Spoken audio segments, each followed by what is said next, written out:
오늘 우리에게 주시는 하나님 말씀은 신약성경 로마서 1장 14절에서 17절까지 말씀, 신약성경 239쪽입니다. 신약성경 로마서 1장 14절 말씀 받들어 봉독해 올리겠습니다. 헬라인이나 야만인이나 죄 있는 자나 어리석은 자에게 다 내가 빚진 자라. 그러므로 나는 할 수 있는 대로 로마에 있는 너희에게도 복음 전하기를 원하노라. 내가 복음을 부끄러워하지 아니하노니 이는 이 복음은 모든 믿는 자에게 구원을 주시는 하나님의 능력이 됨이라. 먼저는 유대인에게요 그리고 헬라인에게로다. 복음에는 하나님의 의가 나타나서 믿음으로 믿음에 이르게 하나니 기록된 바 오직 의인은 믿음으로 말미암아 살리라 함과 같으니라. 아멘.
아멘. 할렐루야.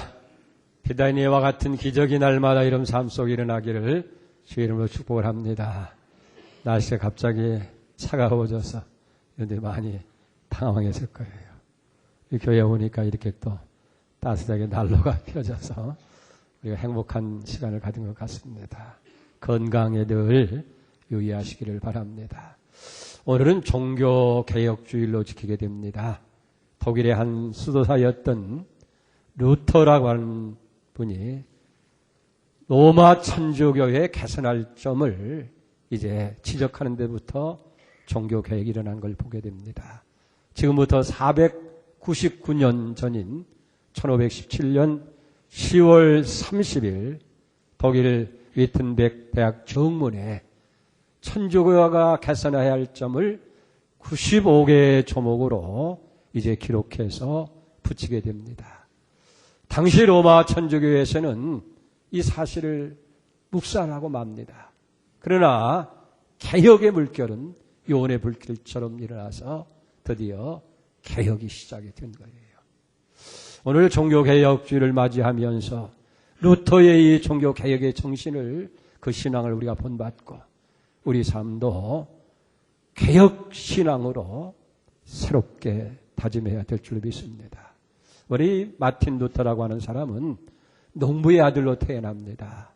어려서부터 경건한 신앙 가운데서 자랍니다. 그러면서 그는 이제 자기가 자라서 신부나 수도사가 됐으면 참 좋겠다, 그런 생각을 가졌어요.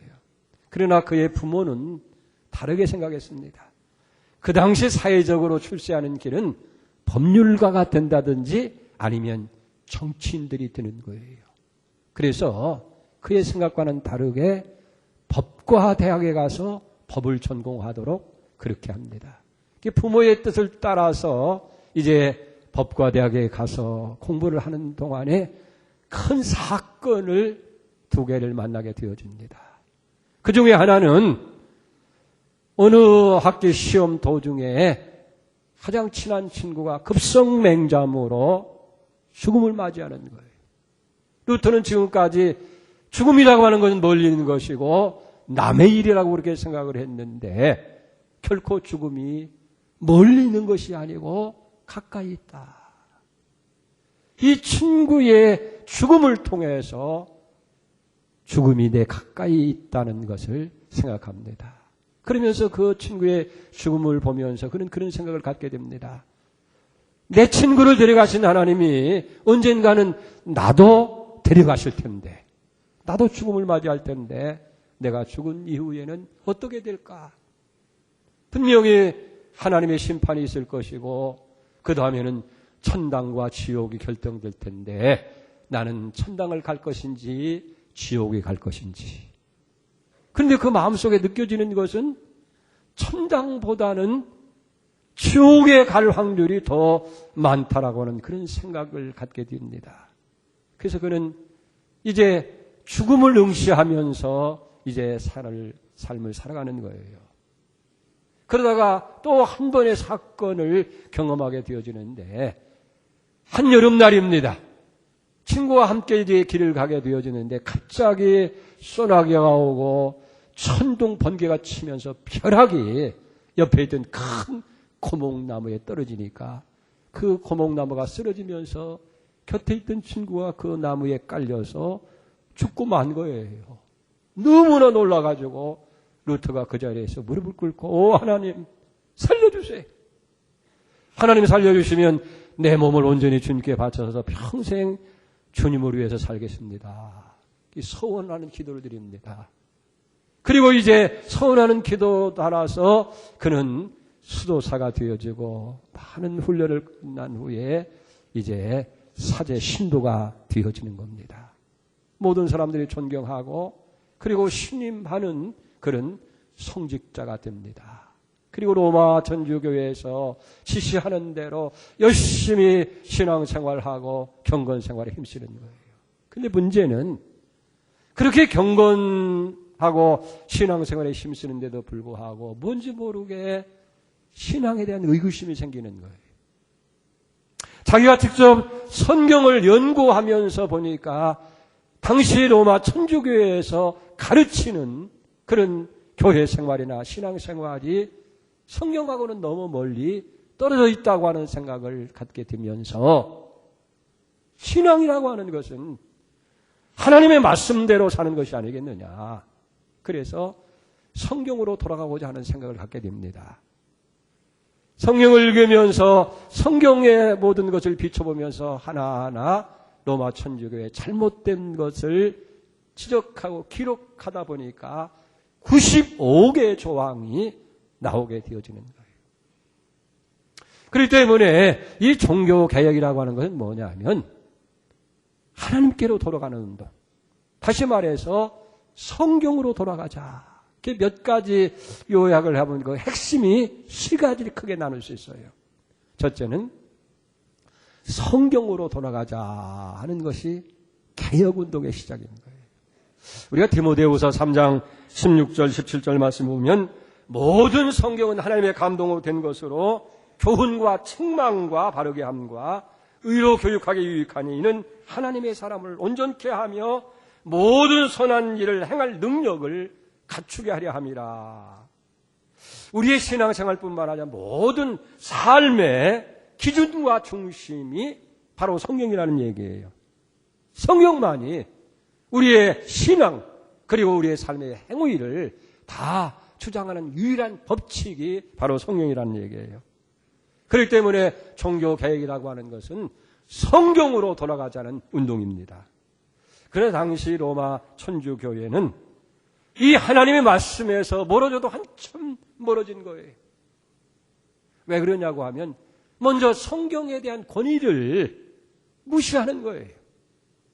마치 성경을 당시 로마 천주교에서 그동안 내려오던 유전이라든지 전통이라든지 아니면 교황의 포고나 칙령이라든지 아니면 교회 종교회의에서 채택한 결의와 결정을 이 성경과 동일한 것으로 여기게 되어진다고 말해요. 하나님의 말씀은 우리의 신앙과 행동의 유일한 기준이 되고 핵심이 되는데 어떻게 인간이 가져온 전통이라든지 교황의 칙령이라든지 포고라든지 회의에서 결정된 결의나 그런 결정을 동일시할 수 있겠느냐는 얘기예요. 그래서 여기서 나온 것이 뭐냐면 교황 무소리입니다. 교황은 죄가 없고 교황이 선포하고 교황이 말하는 모든 것은 오류가 없다. 그렇게 교회가 주장하고 가르치게 되는 거예요.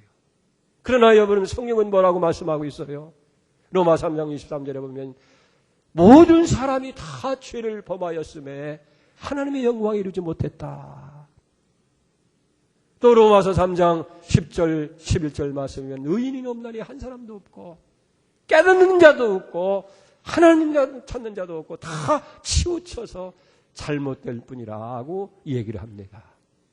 여러분 그렇다고 한다면 교황이 어떻게 죄가 없고 교황이 어떻게 하자가 없는 사람이에요? 그도 인간이기 때문에 죄인이고 그도 실수를 할 수 있고 잘못을 저지를 수가 있다 하는 거예요. 또 하나는 당시 이 천주교회에서 외경이라는 것이 있습니다.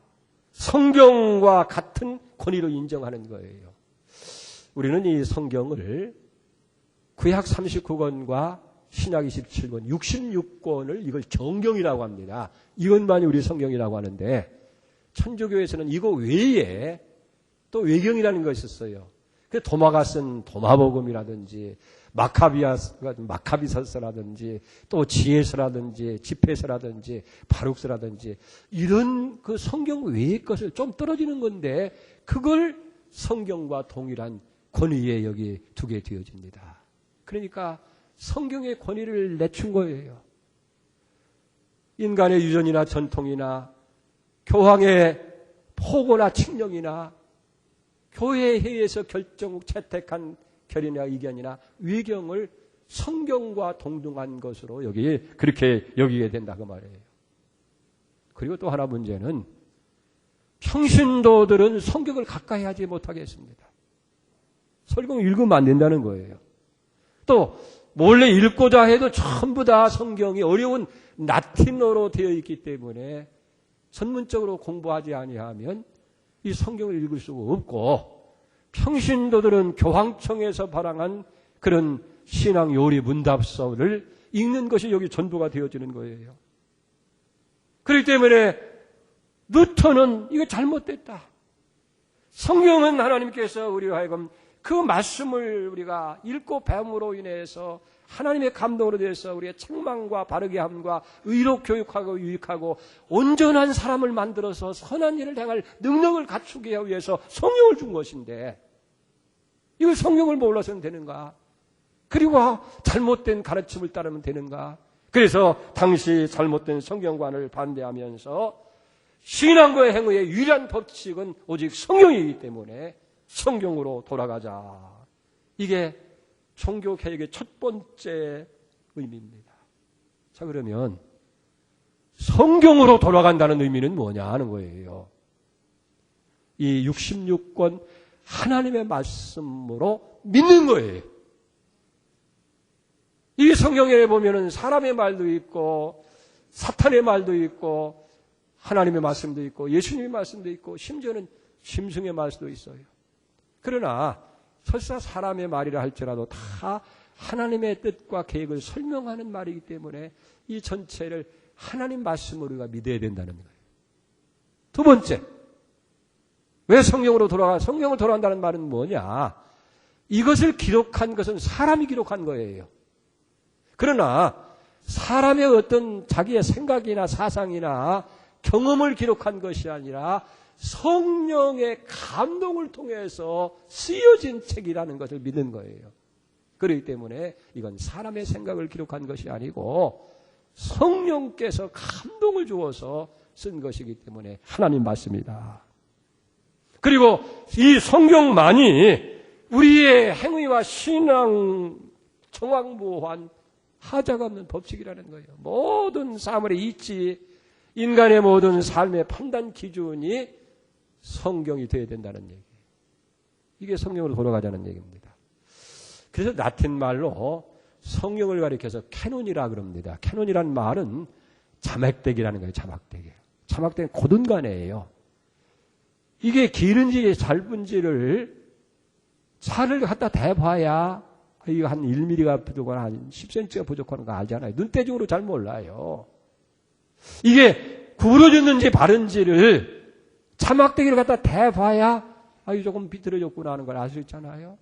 그러니까 우리의 행위라든지 신앙이라든지 그걸 판단할 수 있는 기준이 성경이 돼야 된다는, 성경이 자막대기가 돼서 여기에 비춰 볼 때에 이건 틀림없는 줄 알았더니 이거 부족이구나. 이게 잘못됐구나. 이 판단한 유일한 기준이 바로 성경이 돼야 된다는 얘기예요. 그래서 요한계시록 22장 18절에 보면 내가 이 두루마리의 예언의 말씀을 듣는 모든 사람에게 증언하노니 만일 누구든지 이것들 외에 더하면 하나님이 두루마리에서 기록된 재앙을 그에게 더하실 것이에요. 만약에 여기에 기록된 예언의 말씀들 빼면 하나님 거룩한 나라, 그 생명의 나라에 참여하는 것을 제해버린다는 거예요. 무서운 말 아닙니까? 더하면 재앙을 내릴 것이고 여기서 빼버리게 되어진다고 한다면 하나님 나라에 가는 길에서도 참여하지 못하도록 그렇게 구원을 제한시킨다는 무서운 얘기입니다. 그렇기 때문에 우리는 어떻게 해요? 오직 성경으로 돌아가야 된다 하는 거예요. 개혁은 뭐냐면 하나님께로 돌아가는 길이에요. 하나님께로 돌아가는 길은 뭐냐면 성경으로 돌아간다 그 말이에요. 여러분, 하나님이 말씀으로 천지를 지으시고 지금도 하나님 말씀으로 세상을 거룩하게 하시고 이 하나님 말씀으로 지금도 세상을 섭리하고 다스리고 가시는 거예요. 그러니까 성경을 떠나서는 우리가 온전한 신앙생활을 할 수 없잖아요. 오늘 종교개혁주의를 맞이해서 우리 다시 한번 우리를 돌아봐야 돼요. 내가 정말 하나님 말씀 성경을 말씀으로 하나님의 말씀으로 믿고 있는지, 이걸 귀하게 여기고 가까이 하고 이 말씀대로 살고 있는지, 우리는 다시 한번 우리의 삶이 성경으로 돌아가는 역사가 있어야 될 줄 믿습니다. 그 다음에 두 번째 핵심은 뭐냐? 구원은 오직 믿음으로 받는다 하는 얘기입니다. 인간의 궁극적인 목표가 뭐라고 생각합니까? 무슨 좋은 학교에 가고 좋은 직장을 얻고 사업에 성공하고 인생을 성공하는 데 있는 겁니까? 인생의 궁극적인 목적은 다른 데 있는 것이 아니라 죄와 하나님의 심판에서 해방되는 거예요. 그리고 구원받아서 천국 가는 겁니다. 그런데 여러분들 하나도 동의를 않는 것 같으네요. 여러분 쉽게 얘기하면 어머니 뱃속에서 10개월 동안 있는 동안은 세상 준비합니다. 눈도 만들고 코도 만들고 입도 만들고 손발을 만들고 어머니 뱃속에서는 탯줄 하나만 있으면 돼요. 왜 눈, 코, 입 열심히 만들어요? 이 땅 위에서 60년, 70년을 여러분들에게 온전하게 살려고 하는 거예요. 마찬가지로 이 땅의 우리의 삶은 영원한 하나님 나라 가는 거예요. 이걸 아는 것이 지혜예요. 믿습니까? 아무리 학박사고를 가지고 굉장한 논리를 가지고 있다 할지라도 이거 모르면 어리석은 자예요. 그러니까 인간은 그렇기 때문에 무슨 좋은 학교, 좋은 직장, 성공에 있는 것이 아니라 하나님 나라 가는 거예요. 아멘? 근데 이 구원은 믿음으로 되어진다는 거예요. 믿음으로. 오늘 여기 17절을 보세요. 복음에는 하나님의 의가 나타나서 믿음으로 믿음에 일어나니 기록된 바 오직 의인은 믿음으로 말미암아 살리라. 복음은 하나님의 의고 구원을 주시는 능력이라는 거예요. 사실 복음이 뭐냐 하면 예수 그리스도가 복음입니다. 다시 말하면 주님이 우리를 구원하시기 위해 이 땅에 오셨어요. 그리고 우리의 죄를 대신해서 십자가에서 대속의 죽음을 죽으신 거예요. 그리고 나서 이제는 어떻게 합니까? 우리 구원을 완성한 거예요. 죄 문제를 다 해결을 하고 그래서 예수님 마지막에 다 이루었다 하는 것이 최후의 주님 선언 아닙니까? 테텔레스타에 다 이루었다. 그 구원을 우리는 어떻게 합니까? 그걸 믿음으로 받아들이는 거예요. 그렇기 때문에 어떤 우리가 구원을 받는다고 하는 것은 행위나 우리의 노력에 의해서 이루어지는 것이 아니라 하나님께서 값없이 주시는 그 은혜를 믿음으로 아멘으로 받아들이는 거예요. 그래서 구원은 믿음으로 받는 것이지. 에베소 2장 8절에 했잖아요. 너희가 그 은혜를 인해서 믿음으로 구원을 얻었나니 이게 너희에게서 난 것이 아니라 하나님의 선물이라. 행위에서 난 것이 아니니 아무 육체라도 자랑하지 못하게 하려 함이라. 행위가 아니라는 거예요. 근데 당시 로마 천주교에서는 이 복음을 잘못 해석하고 있는 거예요. 그래서 그들이 도입한 것이 뭐냐면 고해성사라는 것이 있어요. 이 고해성사를 통해서 교회가 죄를 사해 줄 수 있다는 겁니다. 교황이나 신부에게 가서 내가 어제 지난 일주일 동안 이런 죄를 짓고 저지른 일을 다 졌습니다. 고백하면 듣고 그거 잘못했지? 예, 인정합니다. 내 죄 사했다. 그러면 용서가 여기 되어진다는 거예요. 예? 심지어는 면죄부를 팔았어요. 죄가 용서된다는 증서를 돈을 받고 파는 겁니다. 그러면 그 증서를 사면 저 지옥 갈 부모, 형제, 심지어는 자기 자신까지 이제 다 죄 용서받고 구원을 얻는다고 이렇게 가르친 거예요. 또 하나 잘못은 뭐냐면 공덕 잉여설이라는 것이 있어요. 잉여사상. 우리가 구원을 받으려고 하면 하나님 앞에 공덕을 쌓아야 된다는 거예요. 열심히 선한 일을 하고 착한 일을 하고 헌금을 많이 하고 봉사를 많이 해서 공적을 많이 쌓으면 그 공적을 보시고 합격 천국에 보낸다는 거예요. 그래서 그 공적이 열을 쌓아야 된다고 한다면 내가 열심히 선하게 살아서 100을 쌓게 되어지면 10개 갖고 나는 천국에 가고 나머지 90개는 다른 사람을 나눠줄 수 있다는 거예요. 이게 공덕 잉여 남는 것을 베푸는 거예요. 만약에 내가 10개의 공덕을 못 쌓았다고 한다면 어떻게 하느냐? 지옥 가지 않으려면 돈을 주고 그 많은 공덕을 쌓은 선지자나 선인들의 그 공덕을 사든지 아니면 그분들을 잘 숭배해서 그 공덕을 얻어서 이제 구원받고 천국 가는 것으로 그렇게 했다 하는 거예요. 그래서 루터도 처음에는 모르고 그렇게 구원을 받으려면 열심히 선한 일을 해야 되겠구나. 착한 일을 해야 되겠구나. 공덕을 쌓아야 되겠구나. 그래서 열심히 선한 일을 합니다. 고행을 합니다. 열심히 공덕을 쌓았어요. 그렇게 열심히 했으면 구원의 확신이 와야 되고 신앙생활에 기쁨이 있고 만족이 있어야 할 텐데 구원의 확신이 없어요. 만족이 없어요.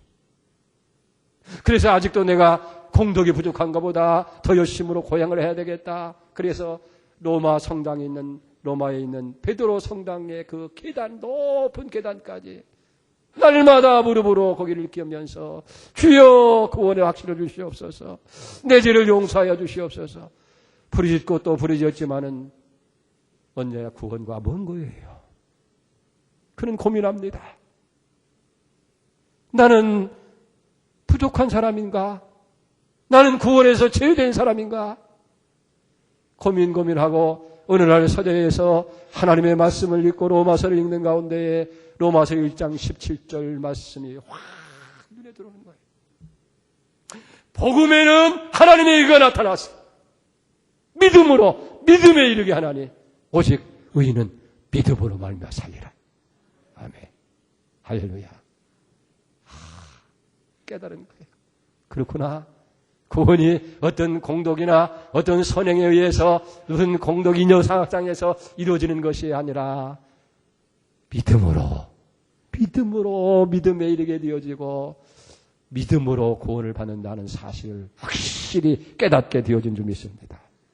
그렇습니다. 구원은 어떤 공덕이나 행위나 노력에 의해서 이루어지는 것이 아니라 은혜로 이루어지는 거예요. 믿음으로 이루어지는 거예요. 하나님께서 우리를 사랑하신 거예요. 우리가 범죄해서 영원히 심판받고 저주받고 지옥 갈 수밖에 없는 우리를 불쌍히 여기셔서 그 아들을 세상에 보내신 거예요. 그리고 그 아들이 우리를 대신해서 우리가 받을 형벌을 받은 거예요. 이사야 53장 6절 말처럼 우리는 다 양처럼 그릇 행하여 갔거늘 우리 무리의 죄악을 그에게 담당시킨 거예요. 예수에게. 그리고 예수님이 그 죄를 지시고 십자가에서 우리가 받을 형벌을 대신 받은 거예요. 다 물과 피를 다 쏟아 머리에 가시관을 쓰시고 옆구리에 창금을 맞으시고 손발에 못을 박아서 우리의 행위를 대신해서 주님이 죽으신 거예요. 죄 문제를 갚으신 거예요. 우리는 다만 그걸 믿음으로 받아들이는 겁니다. 그래서 요한복음 1장 15절에도 영접하는 자 곧 그 이름을 믿는 자에게 자녀가 되는 권세를 주셨느니라고 분명히 말씀하고 있는 거예요. 이걸 깨달은 거예요. 그러면 행실은 뭐냐? 그저 믿음으로 구원받는다고 하니까 아무렇게 마음대로 멋대로 살면 되느냐? 행실은 뭐냐면 구원받은 사람들이 하나님의 자녀된 사람들이 천국 백성 된 사람이 이제는 하나님 자녀답게 천국 백성답게 그리고 거룩한 신자처럼 사는 것 그것이 행위지. 그것이 구원과 관계이기 때문에 구원을 위해서 하는 것은 여기 아니라 하는 거예요. 그렇기 때문에 천주교에서 가르치는 행실로 구원을 받는다든지 무슨 공적을 쌓는 일이 얼마나 거짓된 것인가를 깨닫게 되어질 때에 아니다. 구원은 오직 믿음으로 솔라 휘데 구원은 믿음으로 받는다는 거예요. 이걸 외친 거예요. 우리가 행위가 이게 잘못된 것이 아니고 못된 것이 아니지만은 그게 구원을 주는 것이 아니고 그건 당연히 하나님 백성 되고 하나님의 사람 된 사람들이 당연히 그렇게 살아야 할 일이고 구원과 관계된 것이 아니다. 오직 구원은 하나님의 은혜, 믿음으로 받는 줄 믿습니다. 아멘. 그래서 우리가 여기 부족함에도 불구하고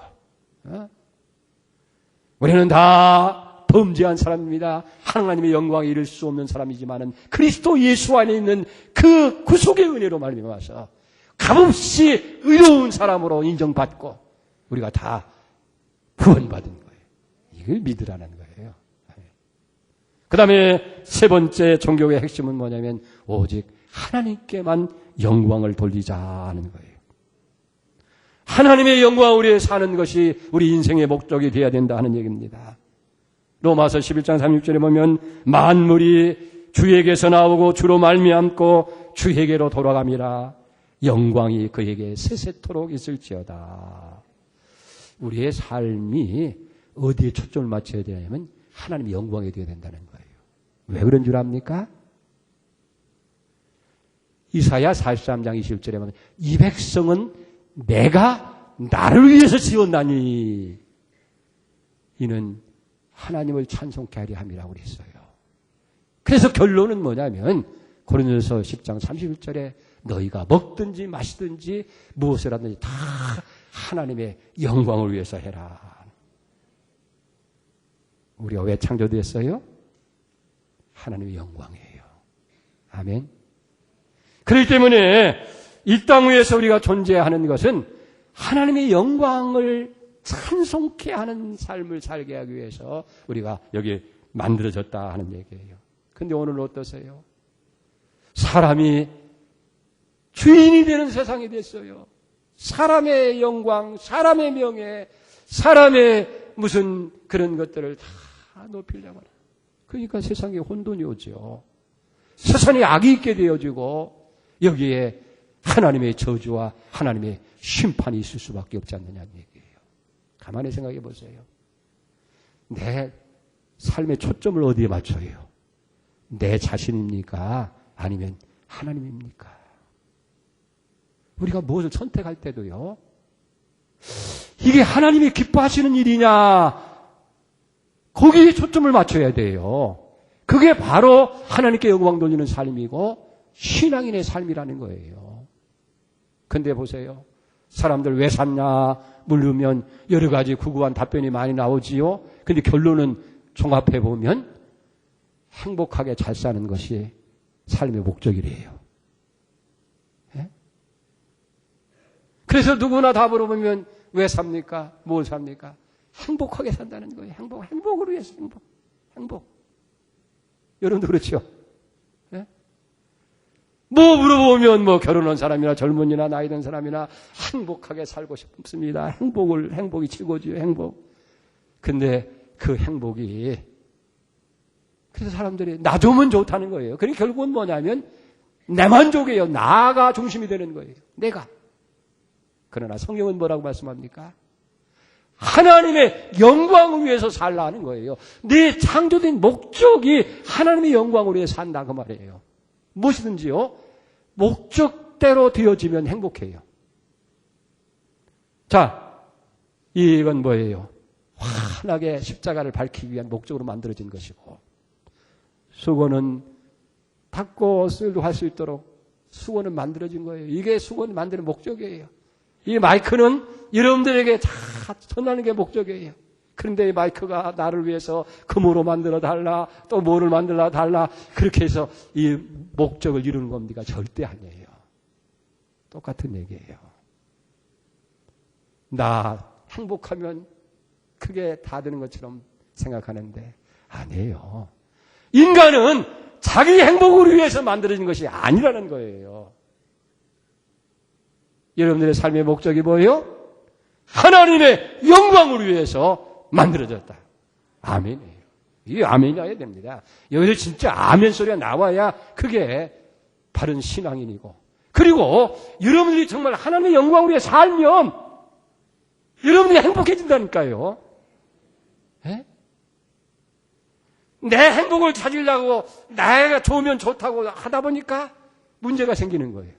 아까도 말씀드렸지만은 뭘 선택할 때도 그 표준이 하나님을 기쁘시게 하는데 하나님의 영광의 목적을 두지 아니하고 내 행복에 두게 되어지면 거기 다툼이 일어나잖아요. 에? 그 문제가 생기잖아요. 그러면 아무리 취해봐도 가져봐도 행복할 수가 없는 거예요. 다투면서 불행해지는 거 아니에요. 많이 가졌는데 많이 올라갔는데 만족을 못 느껴요. 행복이 못 느껴요. 왜? 우리는 하나님의 영광을 위해서 만들어졌기 때문에. 아멘? 하나님의 영광을 위해 살아갈 때에 비로소 행복해진다 그 말이에요. 이걸 이러면 교회도 하나님의 영광을 위해 살아야 되고 우리의 성도들도 그렇게 살아야 되는데 오늘 왜 교회가 지탄을 받고 왜 세상에서 교회를 걱정하는 자리에 이르렀어요? 교회가 정말 하나님의 영광을 위하고 하나님의 기쁨을 위해서 교회가 살면 모든 사람이 다 그럴 거 아니에요. 어떻게 하면 하나님 기쁘시게 할까? 다 그런 정치인도 경제하는 사람도 사업하는 사람도 세상에 농사 짓는 사람도 다 그렇게 살아가면 모두가 만족한 거예요. 모두가 행복해지는 거예요. 할렐루야. 그래서 우리의 초점을 하나님께 맞추는 거예요. 하나님 기뻐하시는 건 뭘까? 그렇게 살아갈 때에 그게 하나님의 영광을 위한 삶이라고 말해요. 여러분, 개혁 정신은 인간의 행복과 구원은 사람들이 하나님의 영광을 위해서 살아갈 때만 이루어진다고 하는 사실을 우리가 믿어야 돼요. 그래서 개혁 신앙의 푯대는 뭐냐? 오직 성경, 오직 믿음, 오직 하나님의 영광. 할렐루야. 그래서 우리의 삶이 하나님 말씀으로 돌아가야 돼. 그래서 하나님 말씀에 거치는 것이 되고 장애가 되는 것이면 다 뽑아버리고 제거해야 돼요. 그리고 우리의 구원이라고 하는 것은 오직 하나님의 은혜 가운데 믿음으로. 그리고 내 삶의 초점은 하나님의 영광을 위해 산다. 그래서 오직 성경, 오직 믿음, 오직 하나님의 영광. 할렐루야. 이 세 가지만 다 해결되어진다고 한다면 여러분, 우리는 신앙의 승리자가 되는 거예요. 거기에 진정한 우리의 만족이 있고 행복이 있고 하나님이 여러분들을 축복하는 줄 믿습니다. 그 은혜가 있기를 주의 이름으로 축원을 드립니다. 기도하겠습니다. 하나님 아버지, 이제 우리는 성경으로 돌아가게 하여 주시옵소서. 성경만이, 하나님 말씀만이 우리의 신앙과 행위의 유일한 정확무한 법칙인 걸 알게 하시고 성경만이 내 삶의 기준인 줄 믿습니다. 성경에 비추어서 저해되는 요소를 부단히 제거하는 개혁이 있게 하여 주시옵소서. 주님, 구원은 오직 믿음으로 하나님의 은혜로 얻어준 줄 믿고 주님이 이루어진 모든 일을 아멘으로 받게 해주시며 우리의 삶의 목표가 오직 하나님의 영광을 위해서 살아가게 하여 주시옵소서. 예수님의 이름으로 기도 올려옵나이다. 아멘.